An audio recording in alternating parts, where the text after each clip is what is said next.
I'm Lohan. This year I'm graduating with a BA Honours degree in Contemporary Art from the Centre for Creative Arts and Media at GMIT. Through a multitude of media such as drawing, performance and video, my work centres around the natural and the spiritual world. I believe that making art with natural materials can reconnect us with the earth and in turn the spiritual. I work with materials that have a certain energy, and making art often feels equivalent to meditation. My practice is ritualistic with an element of endurance, which I use to search for a higher meaning to life and death. It is my way of attempting to understand the unknown.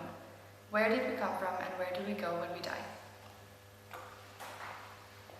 The catalyst for this type of work was the first lockdown and the others that have followed. When the pandemic hit, I realized that I needed certain internal support structures. I needed to explore and understand my belief system, and I needed to do that through my art practice in order to do it in a meaningful way. So I made a performance called Reincarnate, in which I placed myself in a tray of mud and I walked around in a circle until I eventually came back to the tray of mud, and I repeated this. Soil interests me as a material because of its relationship to life and death. It holds nutrients essential for life and growth, but it is also often a final resting place for the dead. This performance represents cycles of life and is a metaphor for life, death and rebirth, with the soil acting as a passageway for these states. Right now I am sitting in front of my degree exhibition. It's a performance piece I've titled Gold Forest. I've placed a tree in the space along with a light source in the centre, and I methodically move the apple tree around the space. As I go, I gild the shadow cast on the walls with gold leaf. I also move the soil and replant the tree as I go. This leaves a trace of movement on the floor. I have been performing all day every day except for my 1-hour lunch break. I want to always be found in the space. The work doesn't feel real until an audience member is in the space with me, having this experience together. Gold leaf is a really special material to me. Gold is this durable, precious metal, but then the gold leaf is so delicate and ephemeral. It almost defies gravity when it falls off the walls, and it feels otherworldly. Directly outside the space, I have photographic performative prints, showing me engaging with a cow skull. These are arranged in a triptych format. Above the triptych I have an image of my hands holding a bird skull, reaching up to the sky. This is here to symbolize death and this reaching for the spiritual or the metaphysical world. Down below the triptych I have an image of my hands holding flowers close to the womb, reaching down. This is here to symbolize this reaching down to the physical, earthly plane.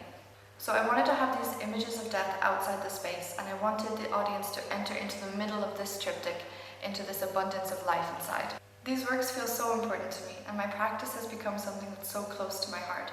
It has been my way of questioning my belief systems, but also coming to some sort of conclusion or internal support structure. Since making these works, I have decided that for me, God or the supernatural lies not only in nature, but in creative energy itself. This belief system and way of working has helped me through the tough times, and it has added so much meaning to my life. For my degree, I wanted to make this space for healing for the audience, but I also wanted them to start to question their own beliefs, and I wanted to prompt them to give attention to their spirituality. I'm really interested in working with cycles of life. When an animal or plant dies, its energy is taken back from the earth and it's recycled to give way to new life. I have placed myself in the centre of this complexity of life, but I am not the most important organism here. I want to treat the cow skull, the bird skeleton, the apple tree, and all life with the same respect that I treat myself. Marina Abramovich once said that she is a mirror for the public and the public a mirror for her. I want my practice to work in the same way. When people enter into my performance space, there's this really special exchange of energy, just like there's this exchange of breath with the apple tree and this exchange of death and food with the cow. I place myself in the center to show that we as humans are a part of this complexity of life. All of us are. The work is on the walls, but it is also in the process of making and being. I am in the space, doing this act of endurance, of exchange, of love, all the time. Once the performance is finally finished, it is gone. The walls will be painted over, and all that is left will be the memory and the transformations that took place in here. For me, this is what art and life is all about. It is as much about experience, transformation, and being than it is about creating.